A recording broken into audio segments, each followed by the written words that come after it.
Não és uma jornalista em cima do muro? Não sou, nem quero ser. E não me importo que isso signifique que sou tratada ou desvalorizada, porque esse chavão do ativista é usado para desvalorizar o trabalho, não é? De jornalista. Não, porque ela não é jornalista, ela é ativista, não é? Inclusivamente dá vontade de perceber o que é que as pessoas acham que é ser ativista, não é? E o que é ser jornalista? E o que é ser jornalista? Mas isso vem dentro do jornalismo, não? Claro. Não estar em cima do muro é ser jornalista. Também, claro, não é? Falamos em determinado tipo de posições que se calhar estar em cima do muro no sentido de olhar de cima e não tomar partido é importante, não é? Se eu estou a fazer uma notícia, claro, não é? Tem que ouvir os dois lados, etc.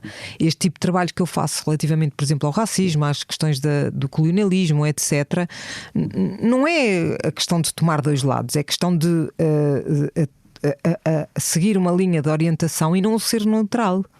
Não tem que ser neutral. O meu próprio livro de estilo do jornal permite-me. Portanto, eu vou dizer. E se o preço a pagar é ser catalogada como ativista, pois seja, porque acho ótimo, porque de facto acho que é importante uma pessoa não se despir do seu lado de cidadão só porque é jornalista. E do humanista. E do humanista, claro. Ter na gentileza companhia, cabem todos nessa travessia. Fala leve que a delicadeza também se senta à nossa mesa. E ela vem daquele mundo estranho. Quanto mais as palavras bonitas, é nesse encontro que começa a ver. No entretanto das palavras ditas, e ela vem daquele mundo estranho, das conversas boas infinitas.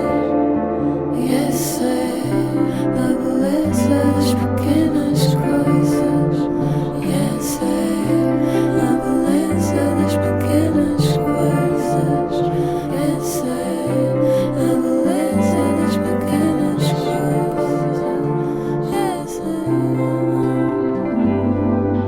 Uma conversa com Bernardo Mendonça.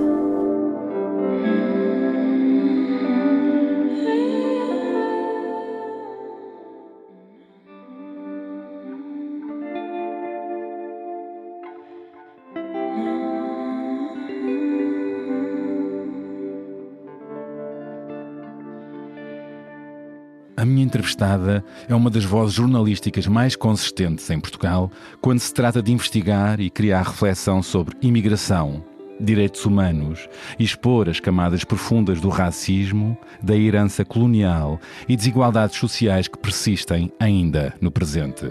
Falo da jornalista Joana Gurjão Henriques, autora de 3 séries de investigação no Jornal Público que resultaram também em livros, como é o caso de Racismo em Português, sobre o apartheid vivido durante o sistema colonial, Racismo no País dos Brancos Costumes, retrato de desigualdades raciais em Portugal e, mais recentemente, Racismo em Português 2, Colonos Retornados e a Revolução por Cumprir, que deu também origem ao recente documentário Racismo, uma descolonização em curso.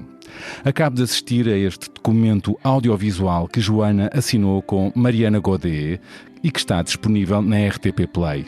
Um filme que é um abanão de consciência a revelar como realmente funcionava o colonialismo português em África.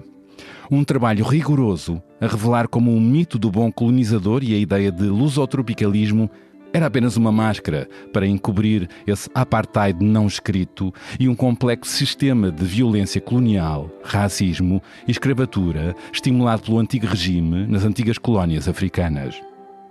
Diria mesmo que o documentário Racismo, uma descolonização em curso é de visionamento obrigatório, necessário, que devia ser mostrado nas escolas e nas universidades de norte a sul do país e passado novamente na televisão para se perceber melhor o fenómeno do racismo em Portugal. Imagens e testemunhos particularmente chocantes que deixam claro como a população racializada das colónias era explorada, violentada e tratada como inferior, com quase direito nenhum. Uma mulher portuguesa que cresceu numa colónia africana chegou a dizer de forma frontal: o colonialismo português era requintadamente mau. Depois do 25 de Abril, vieram os retornados para Portugal, com uma mão à frente e outra atrás, mal vistos e mal recebidos, e um certo ressentimento veio com eles na bagagem e nunca ficou resolvido. Esta é uma ferida ainda por sarar, com raízes antigas e profundas na história, a misturar culpa e revolta, que encontra atualmente novos ecos na sociedade e no discurso político. Nestes seus vários trabalhos jornalísticos, Joana Gurjão Henriques procura contar o passado como ele realmente aconteceu, para desarmadilhar as atuais falsas narrativas da extrema-direita que instigam o ódio contra estas comunidades e os mais vulneráveis, levando-nos a refletir sobre uma certa ideia de superioridade latente na sociedade que ainda não foi realmente resolvida. O que nos leva a uma pergunta incómoda. Já começámos a enfrentar os fantasmas e traumas do passado? Portugal continua a ser sistemicamente racista. Que futuro desejamos para o país? Vou lançar estas questões à Joana Gurjão Henriques, que lançou recentemente uma nova série jornalística, desta vez com foco nos filhos da migração sul-asiática, que estão entre as comunidades que mais cresceram em Portugal nos últimos anos. Pessoas que asseguram a mão de obra em setores como a agricultura ou o turismo, mas que se tornaram também alvo preferencial do discurso de ódio da extrema-direita. E, apesar da visibilidade, pouco sabemos sobre o seu cotidiano. Vou querer saber mais sobre este trabalho, que não pretende espelhar retratos de comunidades, mas histórias que ajudam a perceber a vida destes jovens para além dos números. E até que ponto, enquanto sociedade, estamos realmente disponíveis para ouvir as comunidades em causa, reconhecer privilégios e traumas e superar as desigualdades que persistem. O debate sobre as reparações históricas está concluído? É o que vou perguntar à Joana, que entrou para o Jornal Público no final de 99, éramos tão novos, Joana, para estagiar na cultura, onde ficou 10 anos. Depois, entre 2009 e 2011, fez uma pausa de 2 anos, primeiro para ser bolseira da Nieman Foundation for Journalism, na Universidade de Harvard, nos Estados Unidos, e depois para estudar Sociologia na London School of Economics, em Londres. Neste caminho, Joana teve um sem fim de distinções e prémios. Recebeu a Medalha de Ouro de Direitos Humanos da Assembleia da República, foi 2 vezes Prémio Gazeta, recebeu 2 vezes o Prémio AMI Jornalismo contra a Indiferença, 2 vezes o Prémio de Jornalismo de Imprensa Escrita de Direitos Humanos e Integração, da Comissão Nacional da Unesco, o Prémio de Imprensa Escrita Comunicação pela Diversidade Cultural do Alto Comissariado para as Migrações, também por 2 vezes, bisou também o Prémio de Jornalismo Corações com Coroa, recebeu o Prémio Os Direitos da Criança em Notícia e ficou na lista final dos Prémios Ibero-Americanos da Fundação Gabo. Fico a pensar, onde guarda Joana estes galardões todos? Ela fez uma careta. Conquistas que levaram tempo e representam muito trabalho e dedicação, mas nas quais Joana faz questão de sublinhar que teve empurrões muito importantes e que representam também a condição de privilégio de onde vem. E nisto tudo, Joana revelou-me que há em si uma enorme angústia e uma certa dose de culpa e desconforto por receber prémios por causa de trabalhos que relatam o sofrimento e condições de vida desiguais de outros. Certo é que reportagens como as suas são fundamentais para uma democracia saudável e precisam ser apoiadas. O que dizer mais nesta introdução que já vai longa? Que Joana é a mais nova de 6 irmãos, os pais divorciaram-se quando não tinham 1 ano e praticaram guarda alternada com os filhos a ficarem sempre na mesma casa. Isso que na altura foi inovador, e o facto de viver nos Olivais Sul e de frequentar sempre escolas públicas, apesar de ser uma família burguesa, terão sido determinantes na sua formação. Joana conta que poderia ter ido para Direito, aliás teve quase para ir, mas o seu pai, que era advogado, de certa forma não a incentivou muito. Joana desconfia que teria gostado, mas que sofreria exatamente as mesmas angústias e os mesmos problemas de consciência que tem hoje. E talvez isso explique porque é que adora cobrir julgamentos, a seu ver um excelente lugar para se tomar o pulso aos desequilíbrios sociais que existem e para termos um banho de realidade. Bom, o jornalismo também nos dá. E que mais? Joana é um alvo dos fachos, expressão dela, e contou-me que já a perseguiram online com telefonemas e mensagens de ódio. Estas suas causas sociais têm uma pesada fatura pessoal ou, acima de tudo, fazem parte da sua identidade e trazem um forte sentido de existência? Vou perguntar. Uma coisa é certa, a prosa e o olhar de Joana está mais aguçado do que nunca para as injustiças sociais. E tal como Angela Davis sabe que a liberdade é uma luta constante. Sei também que Joana foi mãe há poucos anos, o que desconfio a leva a ter de esticar mais o tempo, a energia e a ser uma espécie de Shiva, com muitos braços para o que for preciso e talvez algumas olheiras. Quem nunca, não é? É assim? Consta também que não cozinha só boas reportagens, mas comida mesmo, boa e diferente, assim como é um bom garfo. Mas ao que parece prefere poupar nos euros e calorias para se guardar para uma coisa de que goste muito, em vez de comer qualquer coisa. Relacione-me. Bom, vamos ver até onde é que vai esta nossa conversa. Olá, Joana Gurjão Henriques, bem-vinda ao podcast A Beleza das Pequenas Coisas. Olá, Bernardo, obrigada. Deixa-me recuperar um bocadinho o fogo deste retrato que tu fazes tão generoso e bom, vamos. Vamos conversar? Vamos. Bora lá. O Expresso tem uma nova subscrição que lhe dá acesso completo ao The New York Times, com atualidade, jogos, culinária e muito mais. E ainda aos conteúdos exclusivos da SIC Notícias, incluindo o Direto Vertical, a nova e inovadora emissão que se adapta ao seu smartphone. Subscreva em expresso.pt/digital. Expresso. Liberdade para pensar. Então eu começo por este teu recente documentário, Racismo, uma descolonização em curso, que assinaste com Mariana Godet, que está agora disponível na RTP Play, onde é revelado como realmente funcionava o colonialismo português no final do período colonial em África. Dúvidas houvesse, cai por terra o mito do bom colonizador e o lusotropicalismo, e eu pergunto, mesmo para ti, que trabalhas estes temas há muito tempo, o que é que mais te surpreendeu, chocou ou inquietou nos relatos que ouviste para este documentário? Muita coisa. E na verdade é incrível como um tema que nós achamos que temos que dominamos de alguma forma, ou que já lemos muito e já ouvimos muito também, nos consegue surpreender. Eu acho que são os detalhes do cotidiano que foram contados por ex-colonos, pessoas brancas que viveram nas ex-colónias em diferentes períodos e, portanto, e também de alguma geração, algumas diferenças de geração não muito grandes, no fundo, porque eu apanhei pessoas que vieram com 10 anos e outras mais tarde, já quase adultos e já adultos mesmo. E esse também era um dos objetivos, era no fundo ter pessoas com memória, porque não interessava, por exemplo, ter entrevistados com 3 ou 4 anos, podiam, enfim, relatar as memórias dos pais, mas não eram diretas. Pessoas com memória que foram para a África na altura das colónias, levados pelos pais, não é? Levados pelas famílias. Pais. Sim. Algumas até terão nascido lá. Algumas nasceram lá. E eu acho que foi, não só a crueldade e a frieza com que, de facto, o regime e as pessoas na altura lidavam com as populações locais, neste caso com os angolanos negros e os moçambicanos negros, bem como a crueldade dos pequenos gestos. Eu lembro-me muito bem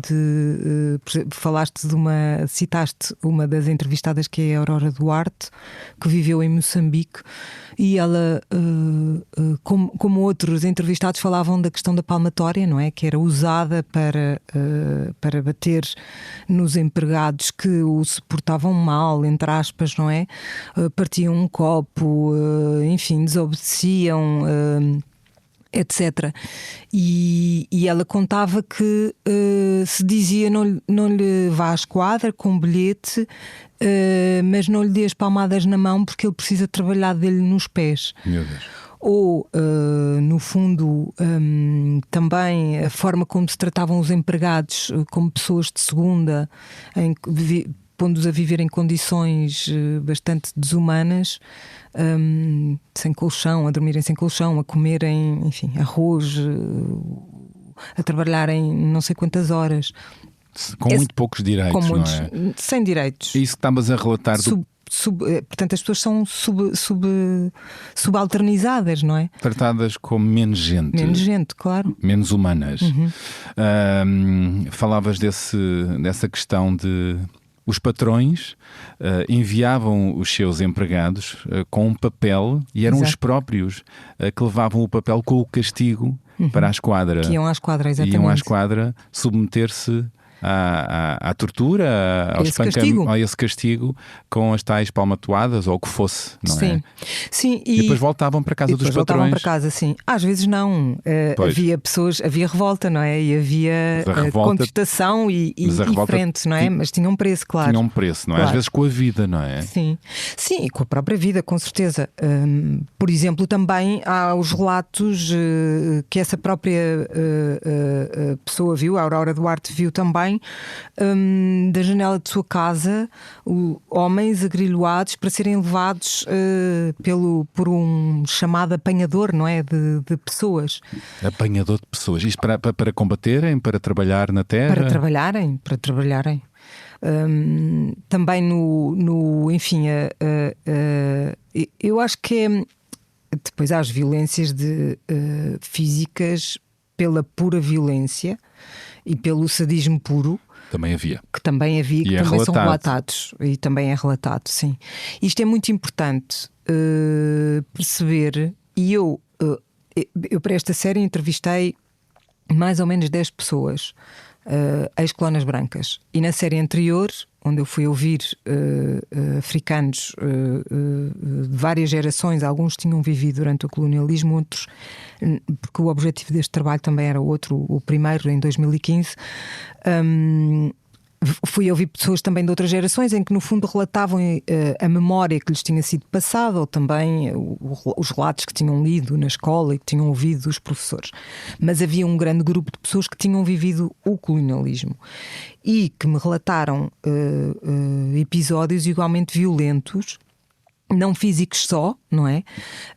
Mas que passavam, por exemplo, pelas pessoas. Isto também é, na verdade, relatado por outra pessoa, pelo José Gil, nesta segunda série. Mas, por exemplo, pelo filósofo. Por exemplo, os alunos em São Tomé e Príncipe ou em Angola que estavam a aprender as flores, a geografia, tudo o que dizia respeito à história de Portugal e nada sobre a sua própria história. Nada sobre a terra onde estavam. Nada. Isto é, despindo completamente aquele lugar de qualquer raiz, qualquer ligação histórica, qualquer importância, não é? Isso, ou as pessoas serem obrigadas a mudar de nome porque tinham uma religião diferente da católica, eram assimiladas as pessoas racializadas de origem. Quando eram, porque senão também podiam ser indígenas, não é? E indígenas então não tinham qualquer direito, tinham uma situação legal ainda pior. Mas as pessoas eram obrigadas a mudar de nome, a mudar de religião, a despirem-se de toda a sua identidade, no fundo, não é? O que é o aumento violento? A ideia de ficarem mais civilizadas, exatamente, entre aspas, na ideia do Estado Novo. Essa ideia racista. Exatamente. Que ainda existe hoje. Ainda existe hoje e já lá vamos.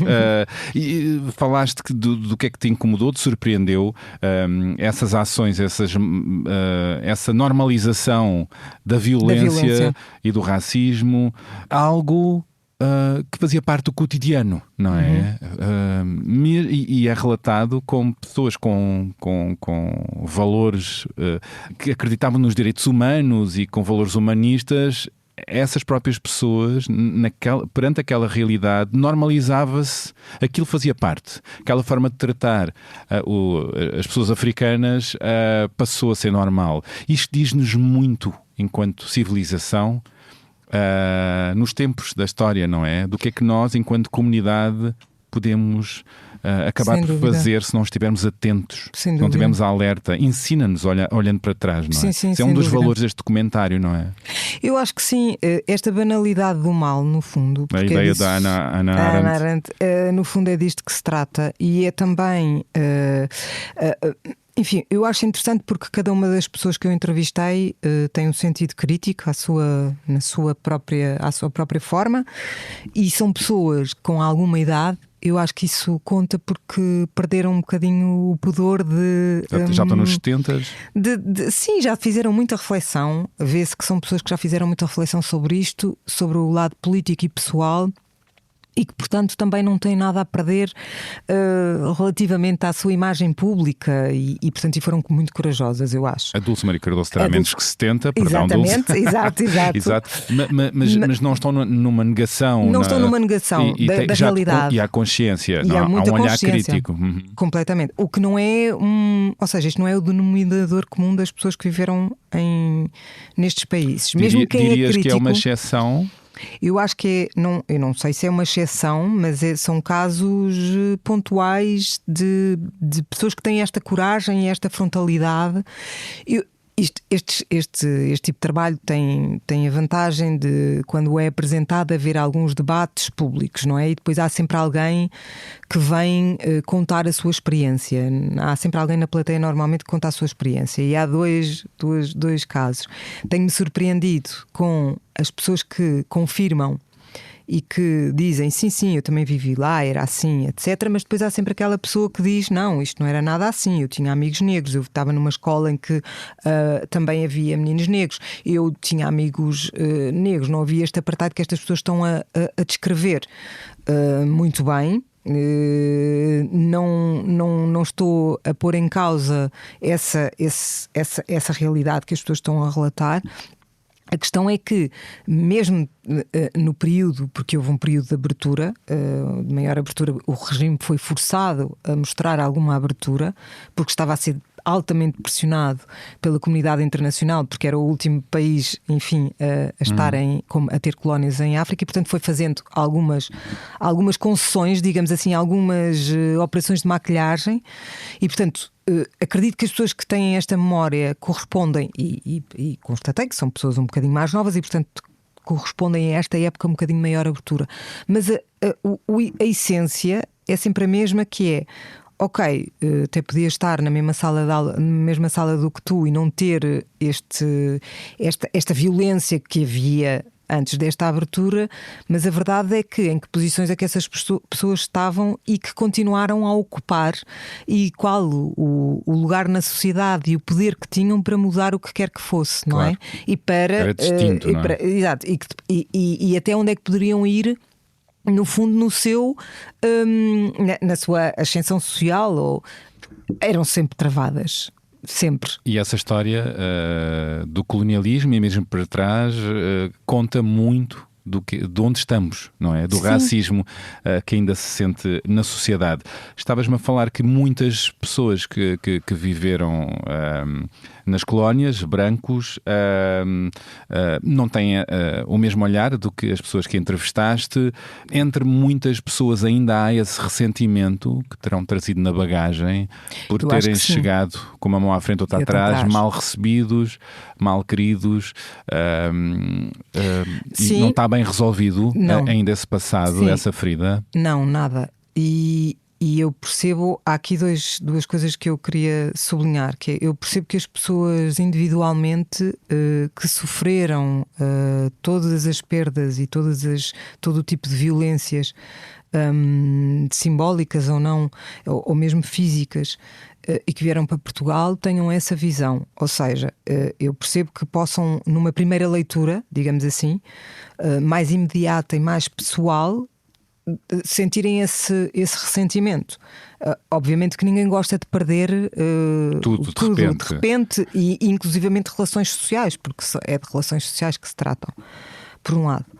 Por outro, é preciso perceber que não estamos a comparar uma realidade de 500 mil pessoas com a realidade de milhões de pessoas em vários países, não apenas em Angola e Moçambique. A série só se debruça sobre Angola e Moçambique, mas não apenas nestes dois países, também em Guiné-Bissau, São Tomé e Príncipe e Cabo Verde, que foram colonizados por Portugal e que sofreram todo o tipo de violências, de extração, de violência física e simbólica, que ainda têm os efeitos duradouros, duradouros até hoje, e de uma forma que não existe em Portugal. Não é comparável. Não é comparável o sofrimento de uns e de outros, e o problema de nós pormos nos dois pratos da balança é que depois vamos ser injustos necessariamente. A outra questão que é importante sublinhar é que, ao contrário de outras situações, os chamados retornados, que são considerados um caso de sucesso de integração em Portugal, e que na verdade eles não são imigrantes, eles não são e não regressam lá, muitos não regressam a Portugal porque nunca cá tinham estado, nem nunca tinham vivido, mas a verdade é que as suas famílias eram originalmente daqui, portanto, vêm. Mas nesse processo tiveram um apoio enorme do Estado, com não da forma privilegiada que também as pessoas sentem que foram injustamente classificadas, porque as pessoas vieram para hotéis onde partilhavam quartos, onde não tinham condições, portanto não vieram para estar numa condição de ricos, mas a verdade é que depois houve um determinado número de programas desenhados para as integrar, uma política pública. E isto também nos deve fazer pensar, e deve fazer pensar aos atuais governos, da importância que é, no fundo, acompanhar os processos migratórios de políticas de integração. De uma forma semelhante. Exatamente. Pois, porque isso teve resultados, não é? Exatamente. Para estas pessoas, para estas famílias, claro, que de facto, passado algum tempo, integraram-se e restabeleceram as suas vidas. Isso podia então ser feito com os migrantes, os imigrantes. Claro. E inclusivamente com as pessoas negras que vieram das ex-colónias nessa altura. Houve muita gente que veio. Aliás, há uma vaga migratória das ex-colónias a seguir às independências, não é? E que não tiveram o mesmo tipo de apoios. No livro Os Cus de Judas, de António Lobo Antunes, o autor acusa o profundo desconforto que lhe desperta o silêncio que sucedeu à guerra e à descolonização. E vou ler um muito curto excerto. Porque Camandro, é que não se fala nisto. Começa a pensar que 1.500.000 homens que passaram por África não existiram nunca e lhe estou contando um romance de mau gosto, impossível de acreditar. Fecho aspas. Segundo Lobo Antunes, que é psiquiatra, médico em Angola, durante a guerra colonial, estas feridas da guerra foram silenciadas, caladas, eram um desconforto. Avançámos pouco desde aí? Pergunto-te, Joana. Eu acho que muito pouco. Tanto que nós continuamos com uma borracha relativamente aos crimes cometidos durante o colonialismo. Há uma negação? Há uma negação. Os manuais de história, houve um esforço, foi feito um grupo de trabalho, há material produzido para mudar as narrativas e alguns manuais escolares mudaram as narrativas sobre o colonialismo e sobre a forma como retratam as pessoas negras africanas, e nomeadamente a questão da escravatura e do comércio de pessoas. Mas a verdade é que continua a predominar a narrativa do bom colonizador. E há vários exemplos. A Cristina Roldão, que tem feito um trabalho notável relativamente a esta compilação de exemplos com os seus alunos, tem reunido uma série de exemplos ainda atuais sobre a forma como esta realidade é retratada nos manuais escolares. Repara, nós estamos a falar de crianças ou de jovens adultos, ou de jovens e de jovens adultos que estão a aprender história de um ponto de vista único, que é o ponto de vista do colonizador português, que ainda para mais tem uma ideia errada e mitificada daquilo que foi o seu papel na história e no mundo, não é? Um país que se misturava, não é? Exatamente, com as populações locais, que deu mundos ao mundo, que ainda hoje deixa saudades nas ex-colónias, porque que gostam de nós, não é? E portanto, deixa obra, não é? Toda essa narrativa. Exato. No caso, no teu próprio documentário, fala-se que a miscigenação, em boa parte, era resultado de violações, não é? Das mulheres negras, não é? Sim, muitas vezes, porque havia esta relação desigual entre o colonizado, não é? E os militares. E os militares também, isso foi outro capítulo também, mas entre os colonizadores e os colonizados havia uma relação, obviamente, de desigualdade de poder e com uma cultura altamente misógina, machista, não é? E que, portanto, teve consequências terríveis para muitas famílias, que foram, enfim, as mulheres que trabalhavam dentro de casa de algumas famílias depois eram consideradas e objetificadas pelos patrões, não é? Pelos colonos, e daí nasceram várias crianças fruto dessa violação. Claro que não estamos a dizer que todas as pessoas e todos os casos foram estes, mas é uma grande parte da história. Então, quando havia amor ou quando havia relações que não se pautavam por esta violência, no fundo depois as mulheres também ficavam escondidas. Estas mulheres os pais não perfilavam os filhos. Não era bem visto essas relações. Não era bem visto, e deixaram filhos quando veio a independência, pessoas que tinham famílias duplas em África e em Portugal, não é? Depois, quando foi as independências, voltaram para Portugal. Esses homens voltaram para Portugal e nunca mais quiseram saber dos filhos. Apagaram da sua vida os filhos. Portugal é ainda um país sistemicamente racista? Sim, sem dúvida. Sem dúvida, e eu acho que aquilo que nós estamos a assistir hoje, neste momento, desde há 2 anos atrás, sobretudo, é no fundo um bocadinho. São duas coisas. Uma é o reflexo daquilo que estava lá por baixo do tapete, de alguma forma, em algumas circunstâncias. Quem é vítima de racismo sabe que isto esteve lá sempre latente e sabe que não foram muitos casos episódicos, não foram só episódicos, portanto que isto corresponde a um modo de atuar, uma atuação, um comportamento estrutural. Mas a verdade é que eu sinto, e as pessoas também sentem, eu sinto dos relatos que me trazem, não é? E muitas pessoas a falarem nisso, que é um certo despudor atual, que é espicaçado pela extrema-direita. Sim, espicaçado, não é só espicaçado, é estimulado. E que há uma perda de vergonha, não é? O Vicente Valenti tem um livro que se chama A Perda da Vergonha, não é? Qualquer coisa assim, desculpa, Vicente, se eu não estou a citar bem. Mas é um bocadinho isto. O racismo aqui em Portugal perdeu a vergonha.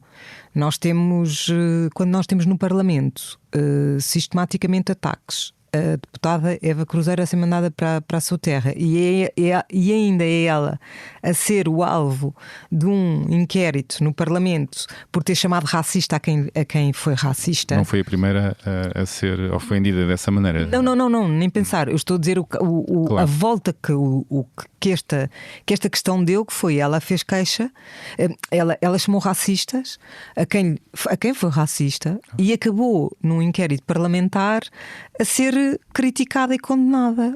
Portanto, estamos nesta fase e o Presidente da Assembleia da República é bastante elástico naquilo que deixa de ser dito no Parlamento, não é? Permissivo. Muito permissivo. Tem sido, não é? E o que é que isto faz de um lugar tão importante como a Assembleia da República? Eu acho que isto normaliza e banaliza completamente o discurso de ódio na sociedade. Sim, porque as pessoas olham para a televisão, veem, depois isto torna-se monetizável através dos cliques e das notícias e das redes sociais, mas as pessoas olham para a televisão e dizem, se eles dizem ali na Casa da República, na Assembleia da República, e eu não posso dizer ao colega porquê. Eu não posso dizer ao senhor do café porquê, eu não posso dizer ao senhor do Uber porquê, não é? Passa a ser uma verdade. Passa a ser uma verdade e passa a ser aceitável, não é? O Parlamento tem a obrigação, eu acho que, obviamente, que temos questões relativas à liberdade de expressão que nem sempre são óbvias, mas o Parlamento tem que ser um lugar onde as pessoas se respeitem. E a liberdade de expressão não pode tudo? Não pode tudo. O que é que não pode? Eu acho que é esta fronteira de deixar de respeitar o outro como ser humano. E uma pessoa que é racista não está a respeitar o outro como ser humano. Está a querer tirá-la de cena. Subumanizá-la. Está a querer subumanizar a pessoa. Portanto, não é igual a eu chamar-te estúpido ou parvo. Tu viras das costas e continuas a tua vida, não é? O racismo está a ir um bocadinho mais longe. Está a dizer que eu sou superior a ti por causa da minha cor da pele e do meu fenótipo, e portanto tenho o direito de te insultar insultar por causa da cor da tua pele, do teu fenótipo, não é? Por causa do grupo a que pertences. Uma ideia que colhe na história dos tempos, não é? Que vai semeada aí. Os problemas que apontas no livro Racismo no País dos Brancos Costumes continuam, a maior parte deles, por resolver? Continuam. Não há nada resolvido. Não há nada resolvido porque... Não há nada francamente melhor desde esse livro? Ou está pior? Olha, eu acho que é um bocadinho difícil tirar o pulso. Houve uma altura que eu senti que de facto estava a ser feito um trabalho de avanço e de vontade de mudar politicamente algumas coisas. Foi feito um plano de combate ao racismo. O Parlamento aprovou, portanto, os vários partidos aprovaram um plano de combate ao racismo. O Governo, na altura, elencou um conjunto enorme de medidas, ouviu as pessoas, enfim, tudo isto parece está muito sintético e foram processos bastante não é, controversos e complicados e desafiantes para as próprias pessoas que participaram, e obviamente com os seus senãos. A verdade é que havia ali um reconhecimento, número 1, de que havia racismo sistémico e estrutural em Portugal e que, portanto, era preciso aprovar medidas e implementá-las. E neste momento, enfim, temos um primeiro-ministro que acha que não há racismo em Portugal. Temos um governo que pegou nesse plano e não fez nada. Não sabemos sequer o que é que se passa com esse plano. Já houve uma altura em que eu questionei o governo e o plano está completamente parado. Temos uma comissão pela igualdade e contra a discriminação racial parada há 2 anos, desde que o CEF foi desmantelado e o ACM também, que a KICDR, esta comissão, que no fundo trata das queixas de racismo, é onde as pessoas podem fazer queixa de racismo neste momento e depois os visados pagam ou não multa de acordo com a apreciação. Dava o barómetro da situação, não relativamente ao fenómeno em si, mas ao fenómeno das queixas e no fundo do reporte. E isto está parado, nunca avançou desde que houve este desmantelamento do ACM, porque estava sob a alçada do ACM. E o Parlamento não avança com esta comissão. Há uma presidente eleita que está sozinha, a única funcionária, recebe queixas, mas não as pode tramitar, portanto estamos assim. Numa terra de ninguém. Numa terra de ninguém. Não há interesse sobre o assunto, parece. Não, político nenhum. Político nenhum, porque há 2 anos, com este clima tenso que nós vivemos e uma comissão parada há tanto tempo, não há interesse. A nível das outras áreas, eu acho é sempre um pouco difícil nós avaliarmos o que é visibilidade do fenómeno ou o fenómeno em si, não é? Porque eu estou, por exemplo, a pensar na justiça, não é? E na questão da violência policial, em que por acaso nos últimos anos e nos últimos tempos temos ouvido alguns relatos, sobretudo dirigidos a cidadãos imigrantes também. Uhum. Também, obviamente, houve violência relativamente a cidadãos negros e isso não é de desvalorizar no sentido de problema, não é? Mas é sempre difícil nós percebermos se há mais denúncias e mais consciência a nível corporativo, por exemplo, que leva a que essas realidades depois saiam, não é? Cá para fora e portanto se tornem queixas efetivas, porque o que havia muito e é muito normal neste tipo de fenómenos é haver não só uma dificuldade das pessoas fazerem queixa, como quando fazem sentir uma certa pressão para não fazer porque não vai dar em nada, etc, etc. E desacreditarem do sistema e portanto haver menos queixas não quer dizer que haja menos crimes. Exato. Eu agora se calhar desafiava-te a leres um excerto do teu livro Racismo no País dos Brancos Costumes para enfim, até para comentarmos um pouco do que vai lá dentro. Claro. Em São Domingos de Rana, na linha de Cascais, fica o bairro das Faceiras, construído no início dos anos 80 para acolher população retornada das ex-colónias e famílias de origem cabo-verdiana. Neste conjunto de pré-fabricados, as crianças sempre tiveram o hábito de brincar na rua e Cristina Roldão, agora com 37 anos, era uma delas. Agora, isto foi em 2017. À medida que foi avançando no seu percurso até se tornar socióloga, viu alguns desses amigos mais inteligentes a ficarem para trás e sempre se questionou porquê. A investigação académica que está agora a desenvolver vai ao encontro dessa inquietação. Será que hoje continua a ser assim? Para fazer a tese de doutoramento, focou-se então nos jovens de origem africana de contextos desfavorecidos que chegam ao ensino superior. Não se espera o jovem resiliente que vem desde o início com o sonho de chegar à faculdade. É preciso muita coisa confluir e em várias fases da vida para isso acontecer, diz. Foi assim também com ela.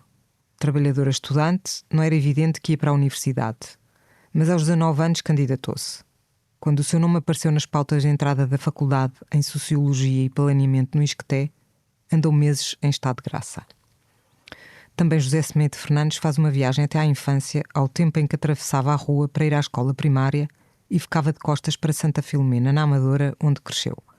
Hoje, aquele bairro de construção informal já não existe. Nem a escola. Mas perdura a memória da sala de aula. Havia uma fila de portugueses, outra fila vazia a separar, e nós negros começávamos a partir da terceira fila.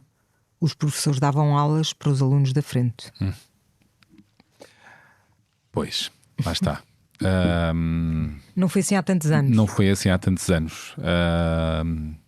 Como os acessos à educação e a forma como os próprios professores e o sistema olhava para uns e para outros, jovens e jovens estudantes brancos e negros, não tinham o mesmo percurso e não tinham os mesmos privilégios, nem tratados da mesma maneira, não é? Ainda estamos por aí. Quer dizer, nós estamos, eu acho que por aqui, tanto por aqui, eu espero bem que não.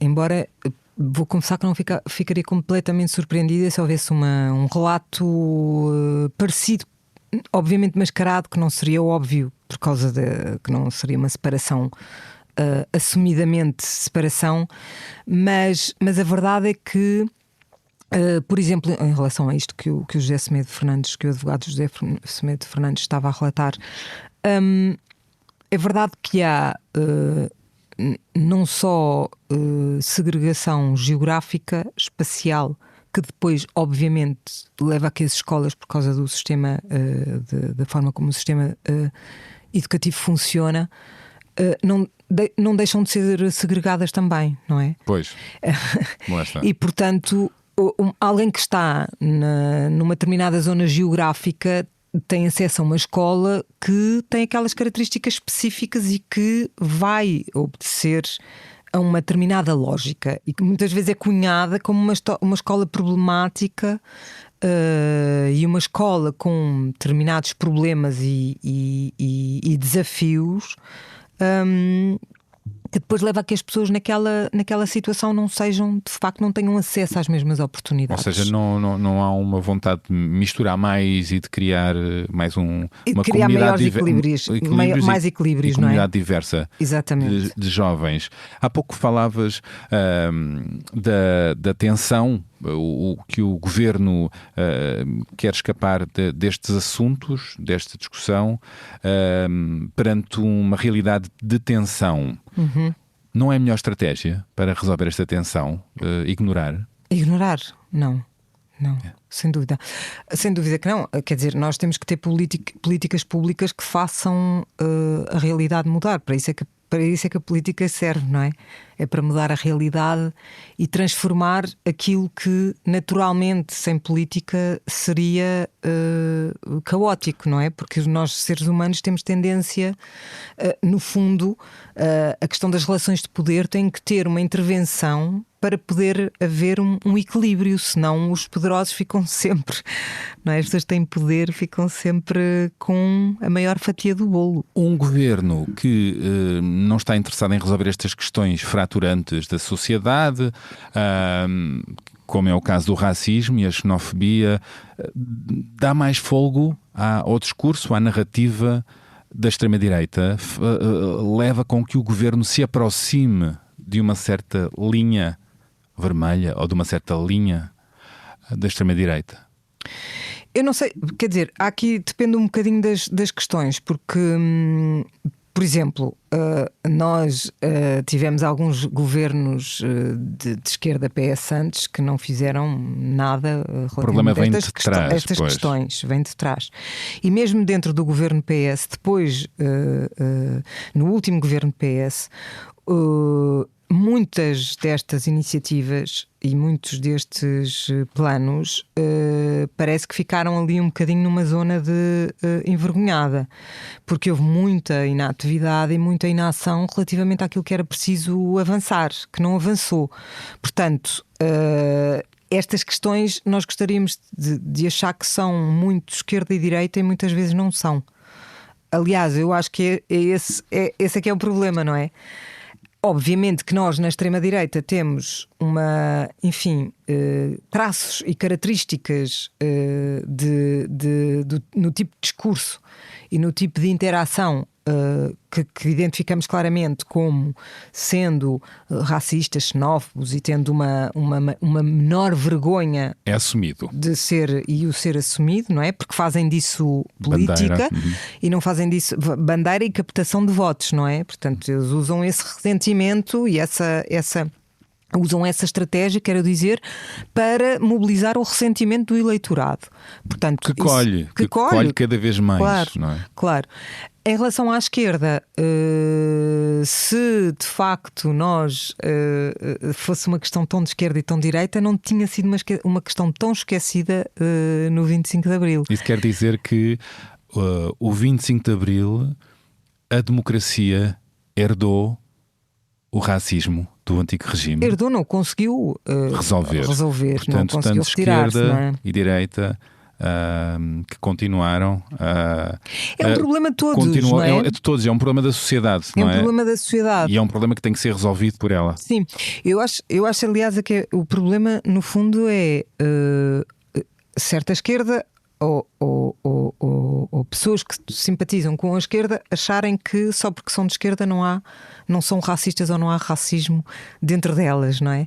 Não é verdade. E não é de todo verdade. Nós somos uma sociedade profundamente racista, nós todos temos incrustado este racismo e estes preconceitos. Há uma expressão que eu gostava que tu esmiuçasses, é comum, diria, popular, a expressão eu não sou racista, eu tenho amigos negros, sou sim, não é? E portanto muita gente não se sente como tal. Eu até tenho um amigo, o negro, faz-me lembrar, ok, então os casais hétero também podem dizer, o marido também pode dizer, eu não sou machista, tenho uma mulher, sou casado com uma mulher, não é? Portanto, quer dizer... Bom, e então logo... Então logo não sou machista. Sim. Como sou casado com uma mulher, não sou machista. Bem, enfim. A violência doméstica fala por si só, não é? Exatamente. Enfim, esta questão do racismo internalizado, basicamente, eu acho que funciona como quase todos aqueles preconceitos, inclusivamente este que eu estava a dizer do machismo. A questão é que nós percebemos que quando se toca naquele ponto do racismo, as pessoas ficam tão abespenhadas e sentem-se tão atingidas que são incapazes de reconhecer esse preconceito dentro delas. São confrontadas, não querem estar nesse lugar. Ficam toldadas, no fundo, não é? E porque é automático. Nós crescemos nesta sociedade. Na mesma cultura, Na claro. mesma cultura. E nós crescemos numa sociedade em que as oportunidades de vida de uns e de outros não são as mesmas. E, portanto, isso faz com que se desumanizem... Naturalize, mas também se desumanizem determinados seres humanos por causa da cor da sua pele, achando que isso é uma questão que não tem a ver com que é uma questão que tem a ver com outros fatores que não sejam o racismo. Vou-me explicar. Esse racismo internalizado, se houver um episódio racista qualquer em que eu sou protagonista, eu vou protagonista como alguém que está a ser racista para com outra pessoa, eu vou sempre arranjar a maneira de dizer que não, eu não fui racista, é só porque a pessoa é pobre ou não tem as condições ou tem mau feitio, é violenta. Já para não falar da ideia de que vai culpabilizar o outro, não é? Mas vou arranjar sempre outras razões que parece que, mesmo sendo negativas, como esta questão do pobre, ou do não tem as mesmas condições, etc., ou não tem estudos, por exemplo, é uma coisa que começou a ver, não, porque não estudou o suficiente, portanto não está a perceber aquilo que eu estou a dizer, ou não tem a aparência pretendida para o cargo, etc., que são sempre maneiras das pessoas fugirem e arranjarem estratégias de dizerem que não é racismo e que é outra coisa, não é? E é difícil de provar, não é? Claro, e é difícil, muito difícil. Mas isso tudo também porque todos nós, de certa maneira, já somos racistas. Somos cúmplices, somos de alguma maneira, ou já fomos, ou somos racistas de alguma maneira, com algumas nuances, de forma muito ligeira ou mais acentuada, dependendo das consciências, não é? Mas é uma coisa que nos atravessa a todos enquanto sociedade. Claro. E isso é o mais importante para nós conseguirmos reconhecer, não é? O que é preciso fazer. A desconstrução parte daí, o reconhecer, que é uma coisa da sociedade. Exatamente. Tenho agora um áudio para ti, quero que ouças e depois quero que comentes. Vamos a isto? Olá Bernardo, olá Joana, que bom poder juntar-me aos dois e ter a oportunidade de voltar a esse lugar tão especial que é o Beleza das Pequenas Coisas. Joana, dirijo-me agora a ti. Antes de mais, para te agradecer profundamente, mais uma vez, por colocares na agenda mediática presenças, memórias, temas que continuam a ser desprezados no espaço público, como são o racismo e o colonialismo, permitindo aqui abrir algumas brechas de discussão que, por maiores que continuem a ser as resistências, e sabemos que são, têm contribuído para ativar consciências e também para desocultar uma série de crimes coloniais. Eu aprendi a admirar-te, mesmo antes de te conhecer, com a leitura de imensos, inúmeros textos jornalísticos onde me vi representada e, mais do que isso, respeitada, dignificada e honrada. Textos que tens assinado no Público e que, felizmente para todos nós, têm tido uma extensão literária e também audiovisual.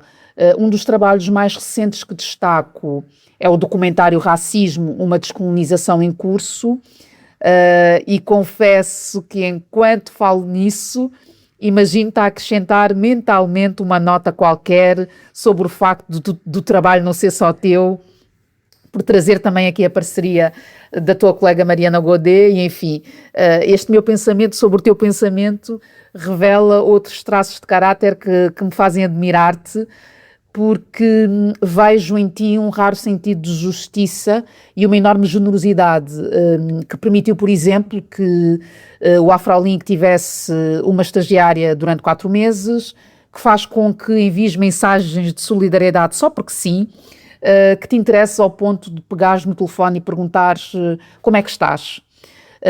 E essa tua humanidade comove-me verdadeiramente. E acrescento a isso que neste tempo de vaidades, em que muitos posicionamentos são meramente performáticos, e basta olhar para alguns perfis nas redes sociais, nomeadamente de jornalistas, para perceber isso, é de um enorme consolo saber-te firme, coerente e consistente aí desse lado. Grata, Joana, deixo-te um enorme coração por seres afetiva e efetivamente uma aliada da luta antirracista, por seres uma pessoa que faz a diferença, simplesmente por saberes que podemos projetar a voz em defesa da igualdade sem nos substituirmos às vozes que ainda não são reconhecidas como iguais. E enfim, antes de me calar, o Bernardo desafiou-me a deixar-te uma pergunta, por isso cá vai. Na introdução do teu último livro, mencionas a existência de um apartheid silencioso no período colonial, o que me faz pensar nas fronteiras raciais que persistem e que estão à vista de quem quiser reparar nelas. Daí a pergunta, será que continuamos a viver num apartheid agora ruidoso? Pois é, acabamos de ouvir a Paula Cardoso. Obrigado, Paula, que está à frente do projeto Afrolink, também co-autora do podcast O Tal Podcast, com a Georgina Angélica, onde já lá foste, aliás. Bom, antes de mais um comentário, antes de responderes à pergunta... Estou sem fogo, Paulinha. Não, a sério, a Paula é muito, muito generosa e, acima de tudo, hoje nós conhecemos por trabalho, mas a Paula hoje é uma amiga que eu admiro imenso. É uma mulher que faz 1001 coisas, cheia de... não é só... garra, é visão. É visão. Aquele trabalho que ela iniciou na Afrolink é importantíssimo, e aquilo que ela está a fazer no tal podcast, porque é justamente com este trabalho e com o site e com o podcast, ela permite não só outras pessoas negras aparecerem, mas mostrar e lá está, desconstruir os preconceitos relativamente às pessoas negras na sociedade portuguesa. Dar lugar, dar voz a muitas pessoas que não têm lugar no espaço público. Mostra a diversidade destas comunidades que não podemos dizer que é uma comunidade negra, que há uma comunidade negra, não é? São várias, e isso é mesmo, essa heterogeneidade é importantíssima para desconstruir os preconceitos. E um mundo de pessoas interessantes, super interessantes, que importa escutar. Que importa escutar sem dúvida nenhuma. E está a fazê-lo num jornal como o Expresso, que é um jornal importantíssimo em Portugal e que tem apostado imenso nos podcasts e, portanto, dá-lhe uma visibilidade totalmente merecida. Depois ela desdobra-se nos programas da RTP África, nos programas com os cidadãos, 1001 coisas. Verdadeiramente tem sempre uma palavra e um comentário que eu aprendo sempre com ela, sempre, porque ela é uma pessoa muito perspicaz e muito inteligente na sua forma de analisar as questões. Enfim, fico super lisonjeada com aquilo que ela diz, porque na verdade estar deste lado às vezes provoca esta angústia. Fala-me dessa angústia que já me tinhas falado dela. Sim. Também falaste-me de receber os prémios, é agridoce. Sim. Porque é um reconhecimento que é muito importante, sim, mas que te oferece questões, não é? Sim, é importante porque obviamente é reconhecerem o nosso trabalho, e isso nunca deve ser desmerecido, nem nunca devemos desvalorizar quem se deu ao trabalho de nos ler, de nos ouvir, de ver e de perceber a importância e dar essa visibilidade. E ao tema, porque eu sei que as pessoas, quando estão a dar ou a atribuir um prémio específico, não estão a atribuir só à Joana Gurjão Henriques, estão a atribuir ao tema que ela está a tratar e a dar importância a esse tema. Portanto, há esse gesto que é importante realçar. Mas que no fundo é óbvio que mesmo neste documentário e em todas as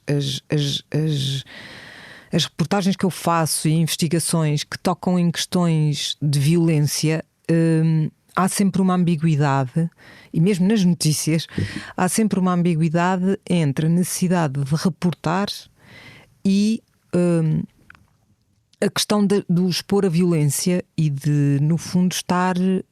tirar partido dela. Tirar partido, mas nem é tirar partido, é estar a expor a pessoa novamente a outra violência. Porque, imagina, se eu denuncio casos de racismo específicos que acontecem com as pessoas, em que as pessoas querem dar a voz, querem denunciar e super corajosas, aparecer de determinada maneira no jornal, contarem a sua história, serem ouvidas, não é? No fundo, pelas outras pessoas à volta e não apenas numa versão do agressor, ok, isso é importante fazer, vamos fazer, é óbvio que temos que denunciar, mas em paralelo eu sei que a pessoa que está a denunciar às vezes pode sentir aquela dupla revitimização, porque está a contar, porque depois a notícia está-se a expor, a notícia tem um efeito de multiplicação e, enfim, depois, no final, se o meu trabalho ganha prémios com isso, é óbvio que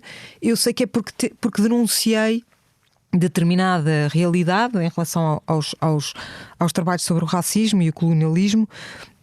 É denúncia de uma determinada realidade que obviamente tem um lado da história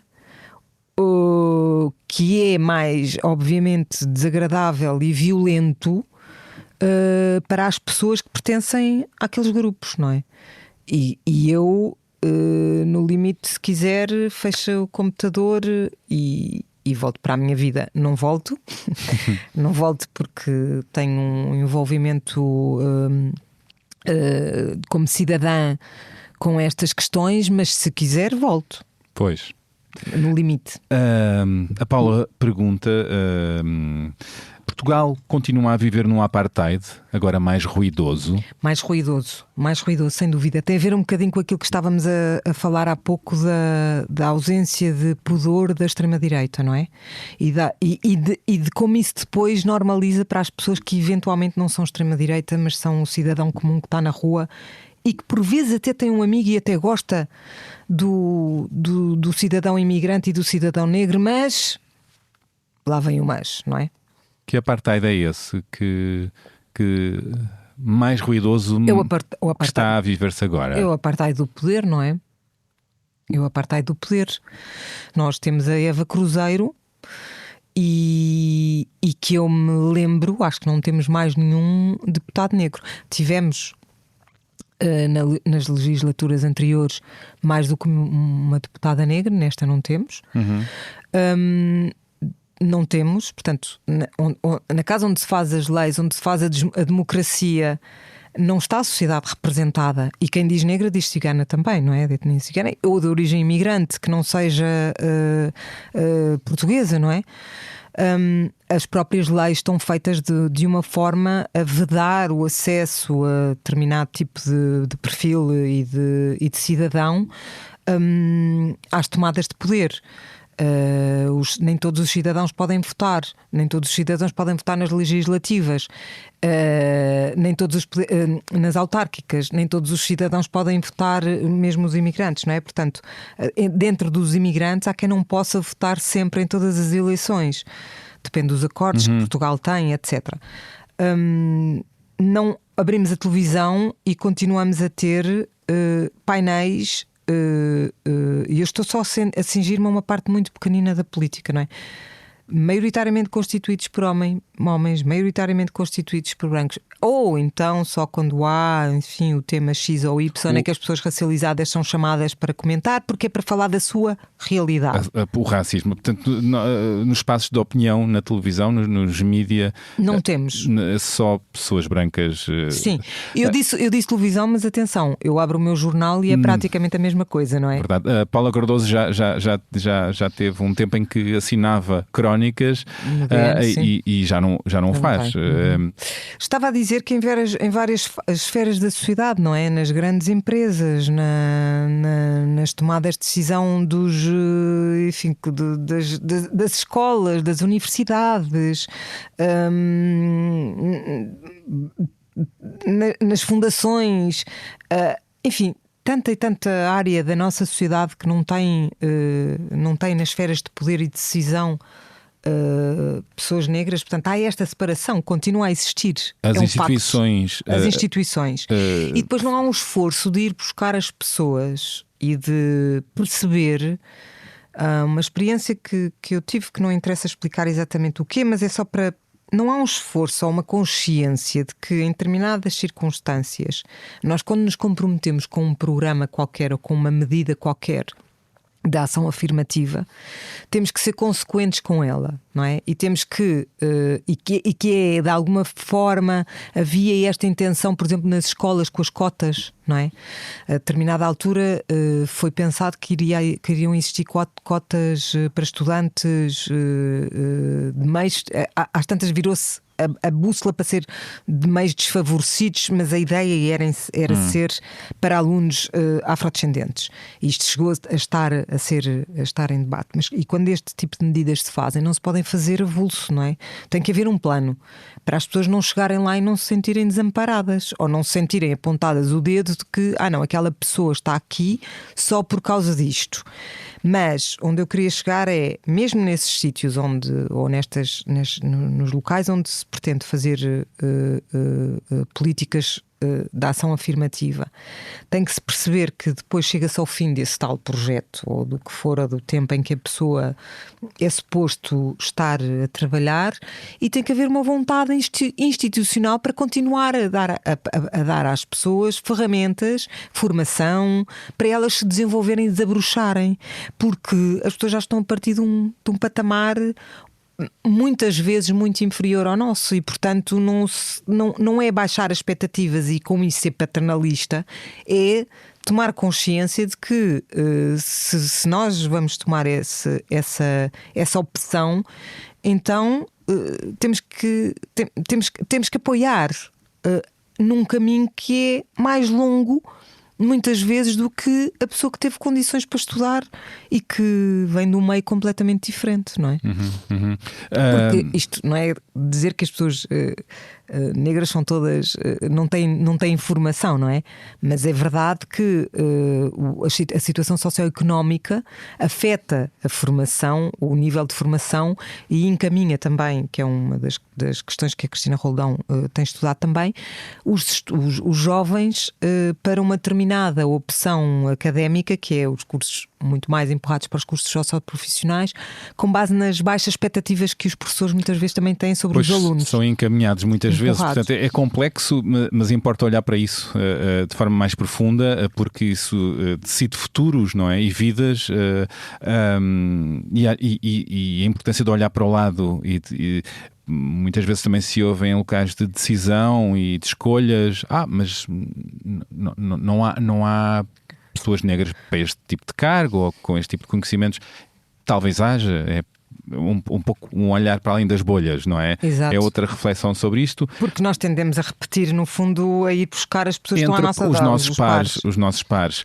Queria falar do papel do jornalismo nestes tempos em que o debate público oscila entre a negação, o ódio e a polarização, e as redes sociais com as fake news viralizadas. O que é que pode ou deve ser e fazer o jornalismo? E pode ser a tal ferramenta de transformação de consciências? É nisso que acreditas? Ainda. Ter um papel quase político na sociedade? Eu ainda acredito, sim, ainda acredito. Embora, com algumas reservas, sim, porque tenho sentimentos ambíguos em relação a muita coisa, e sobretudo nestes tempos que nós estamos a passar de enorme crise do jornalismo, em que os próprios meios de comunicação estão muitas vezes perdidos e sem direção, para lá do clique, para lá no fundo um bocadinho não é, como é que se diz o exagero agora? Quando exageram as notícias, sensacionalista, exatamente, pelo lado sensacionalista das questões, até muitas vezes em relação às questões do racismo, por exemplo, eu vejo, e da imigração, é muito óbvio que nos últimos anos, como houve a manipulação absurda da extrema-direita, pela parte de um partido político específico também, das questões da imigração, e que foi todo um governo atrás e todo um discurso atrás, a questão da imigração tornou-se muito mais presente. Se tu fores a contar e a ver e abrir o jornal hoje ou há 3 anos atrás, é incomparável o número de notícias que existem sobre imigração, e o tipo de notícias que existem também é completamente diferente, porque se tornou vendável. monetizável. E portanto tens pressão noticiosa para fazer notícias sobre imigração que às vezes são exatamente o oposto daquilo que nós devíamos estar a fazer. Portanto, e tem um efeito contrário, oposto. não são necessariamente bons trabalhos ou com o foco no lugar certo. Não são com a tentativa de trazer visualizações, trazer cliques. Não adiantas nada à conversa, nem mudas nada na conversa. Mas há um voyeurismo. Há um voyeurismo também. Em relação à vulnerabilidade dessas comunidades. Exatamente. E também manicaísta, manipulador. Será por aí? Manicaísta, um pouco pornográfico até, em algumas situações. Ou seja, no fundo, usares a violência como pornografia e a violência sobre as outras pessoas. Pornografia no sentido de estás a expor tanto que aquilo é demais, não é? E estás a tocar tanto na ferida que não há ali uma intenção de mudar nada. Ou de criar reflexão. De criar reflexão ou de denúncia. Não é denúncia. Já não é denúncia. É não o quê? É isso, é aproveitamento Capitalizar. É capitalizar a coisa. Dirás que o jornalismo, os mídia também tiveram um papel, foram responsáveis por parte da ascensão da extrema-direita e deste ódio na sociedade? Sim, sem dúvida, sem dúvida. Para já, enfim, acho que nós não vamos tirar essa responsabilidade de cima de nós, porque sabemos que o André Ventura está muito mais tem muito mais palco mediático do que qualquer outro líder, e ele faz por isso, e nós mordemos o isco. Nós, comunicação social, mordemos o isco. Cada vez que ele abre a boca e diz uma coisa chocante, lá vai a comunicação social amplificar todo o discurso do André Ventura e capitalizar.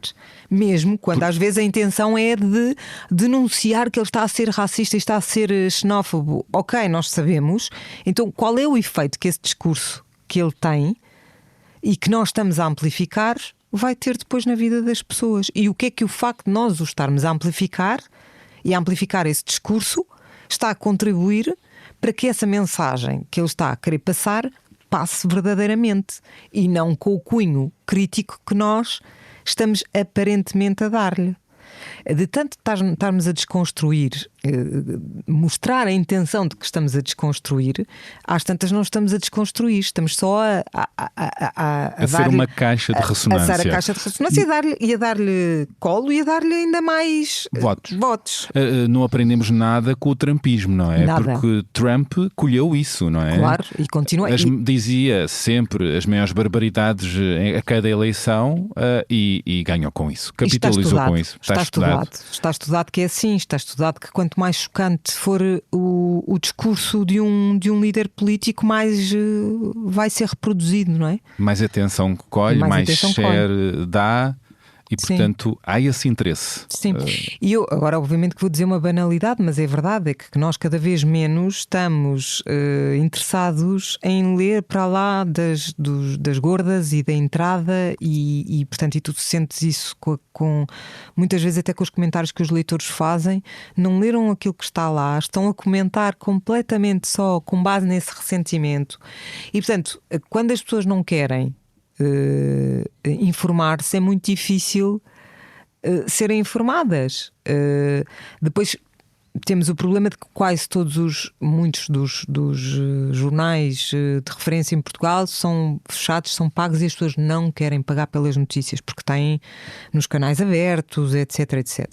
E como estamos todos quase a fazer sempre as mesmas coisas, abrimos os jornais e vemos sempre as mesmas notícias com medo que o outro deu e nós não demos, em vez de seguirmos a nossa agenda, outra não é? Crítica aí, não é? Sim, a espuma dos dias anda na maior parte dos jornais e nos mídias, não é? Sim. Muitas vezes sem pensarmos que nós é que temos que criar a agenda e, mais uma vez, em vez de irmos a reboque da agenda da extrema-direita, porque isso é o que eu sinto, que é preciso estar constantemente a lutar, e mesmo que tenhamos do nosso lado às vezes pessoas enfim, em posições de liderança, mas a verdade é que acabamos sempre por ter que estar constantemente a lutar contra a agenda que essa extrema-direita quer impor, seja diretamente, seja através depois, indiretamente, por aquilo que os decisores políticos vão copiando mal, não fazendo parecer que é uma cópia. Nestes tempos desafiantes, repito, ainda acreditas no papel transformador do jornalismo? Essa é a pergunta difícil. Quer dizer, quando há 1, 2, 3 leitores, 4 leitores que não digo necessariamente meus, digo de trabalho que eu considero que são importantes e que fazem essa diferença, confessam ou dizem que conseguiram mudar de ideias, eu acho que isso é, enfim, é o jackpot, não é? No fundo, porque se nós conseguirmos, mesmo que grão a grão, que o jornalismo transforme mentalidades, que informe, que traga realidades, que traga realidades, que mude vidas, porque no fundo é disso que se trata, não é? Se nós conseguirmos com o tipo de abordagem que fazemos, que alguém que não tinha uma casa, que de repente consegue ter a casa porque estava numa situação injusta, injustificável, isso, enfim, é muito revelador de que o jornalismo ainda de facto consegue ter algum papel transformador. Mas eu acho que é cada vez menos e é cada vez mais em muito micro coisas. Não consegue mudar governos, não consegue mudar intenções de voto, consciências, porque se assim fosse, enfim, agora parece uma contradição, mas a verdade é que com tanta exposição que há e do fact-checking, não é? Com os polígrafos e etc., que todos os jornais, na verdade, quase, e todos os mídias quase adotaram, teríamos conseguido mudar aquela narrativa.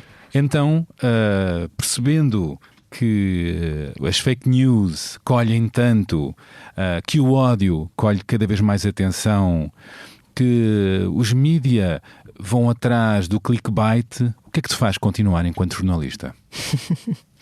Acho que é uma certa resistência, responsabilidade.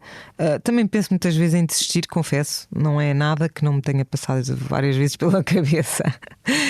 Sobretudo porque esta voracidade do dia a dia deixa pouco espaço para outras coisas, pouco tempo para fazer aquilo que de facto faz a diferença enquanto jornalista.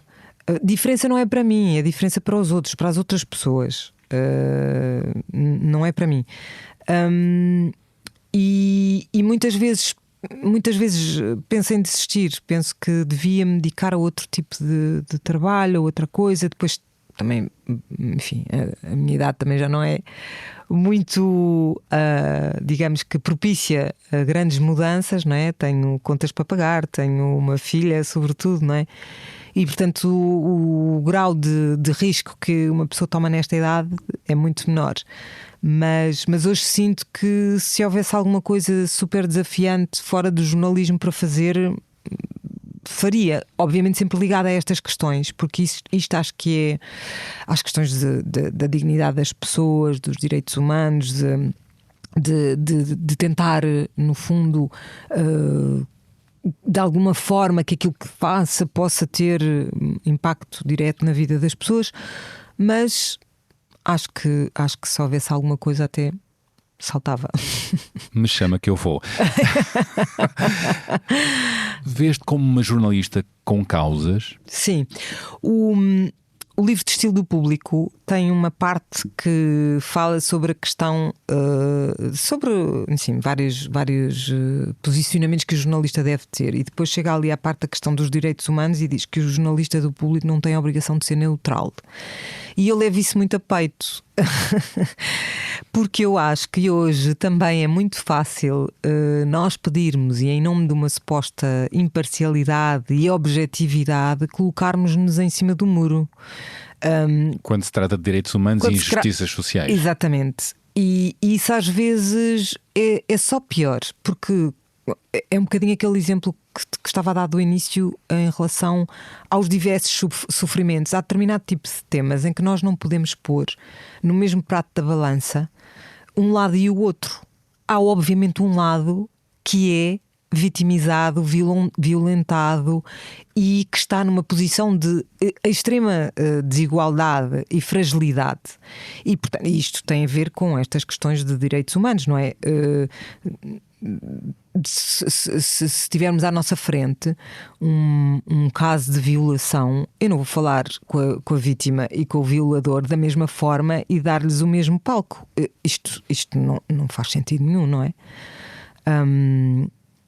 Enfim, podemos depois falar, o caso tem que ser julgado, etc, etc. Claro que sim, isso é outras vertentes do jornalismo que temos que assegurar, como é lógico. As pessoas, mesmo sendo criminosas, isto é muito difícil às vezes perceber. A presunção da inocência, pois.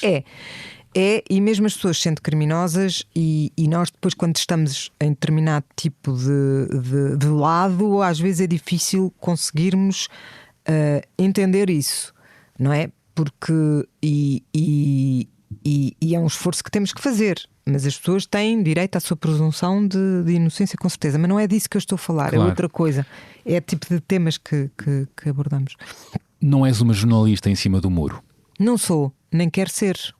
E não me importo que isso signifique que sou tratada ou desvalorizada, porque esse chavão do ativista é usado para desvalorizar o trabalho, não é? De jornalista. Não, porque ela não é jornalista, ela é ativista, não é?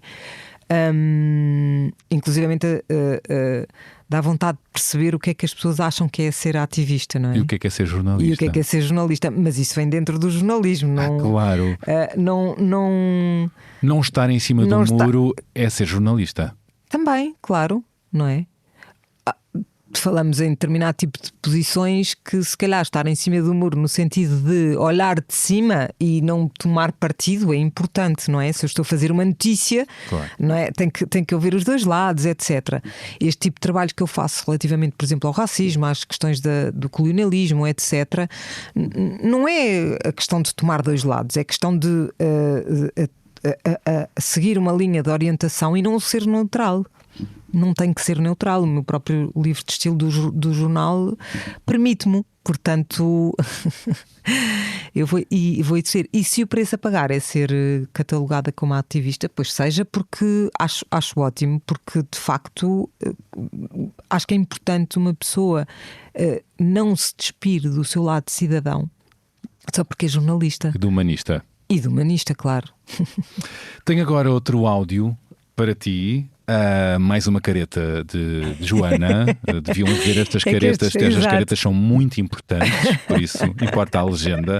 E agora vamos ouvir, sabes quem, Joana? Não posso imaginar. Queres dar um palpite? Não sei. A tua irmã, pois, eu estava Francisca Gurjão Henriques, também jornalista. Olá, Bernardo. Bom, esta tarefa não é nada fácil, porque a Joana é minha irmã desde que nasceu, ou seja, há 51 anos. Mas eu apercebi-me agora, com este pedido, que nunca tinha sido forçada, entre aspas, claro, a falar dela com algum distanciamento. E que falar dela é quase como falar de mim, no sentido em que sinto que há aqui um certo desdobramento. Falar da Joana é como falar de uma parte de mim. Nós somos 6 irmãos e a Joana é a 6ª filha e eu sou a 5ª. Crescemos sempre muito coladas e temos aqui uma grande proximidade que não é só etária. Acabámos também as duas por nos tornar jornalistas e trabalhamos muito à volta dos mesmos temas, embora eu agora enquanto dirigente de uma associação, mas até chegámos a ser colegas, primeiro no Já e depois no Público. Por isso é que eu falo num desdobramento que é também, na verdade, um deslumbramento, porque é um orgulho enorme ver a obstinação que a Joana coloca nas coisas e o resultado que isso tem, não só nas pessoas sobre as quais ela escreve, mas na reflexão que ela trouxe ao país, que estava com a cabeça muito enfiada na areia em relação a todos estes temas do racismo. Por isso é mesmo de uma importância enorme. E digo isto sem querer ter um tom paternalista, palavra se calhar deveria ser fraternalista, mas acho que não existe, pelo menos não neste contexto. Mas a verdade é que a Joana sempre foi uma pessoa muito teimosa. Isso, às vezes, quando éramos miúdas, irritava-nos muito, até porque ela conseguia sempre tudo o que queria, sobretudo o nosso pai, e portanto nós ficávamos muito irritadas. Mas não é que essa teimosia agora é uma das suas melhores características. Tem feito um trabalho absolutamente incrível e que não é nada fácil e nos obriga muito, também enquanto família, a refletir sobre muitas coisas e sobre muitas dinâmicas. Ou seja, este foco que ela tem não é apenas uma questão que a ocupa profissionalmente, também é pessoal, porque toda a sua vida foi transformada e tocada pela própria transformação que ela tem procurado provocar. Não sei se consigo olhar para a Joana sem os olhos da irmã, a irmã que troca muitas vezes o nome da filha pelo dela e o dela pela filha, para a irritação de ambas. Mas, Joana, queria fazer-te uma pergunta que acho que nunca fiz. Sabes quando te apercebeste de que eras uma mulher adulta? Pois é, acabámos de ouvir a irmã da Joana, a Francisca Gurjão Henrique, jornalista também, e agora à frente da Associação Pão a Pão, que promove a integração de refugiados do Médio Oriente. Bom, a Francisca estava bem acompanhada por um piano, assim muito levezinho em fundo, do seu marido Mário Lajinha, pois é, e deixa um olhar não só enquanto irmã, como de orgulhosa colega, pelo caminho profissional da Joana e pelas reflexões que tem provocado no país. E deixa-lhe uma curiosa pergunta. Quando é que ela se apercebeu que era uma mulher adulta? Será que já se apercebeu? Vamos ouvir a resposta da Joana na segunda parte da conversa, onde vamos poder ouvir os textos que trouxe para ler, as músicas que tem para partilhar e várias sugestões culturais. Isto e o que mais surgir na segunda parte. Agora houve uma respiração, não é? Oxigenar. Tudo disponível a partir da manhã deste sábado. Boas escutas.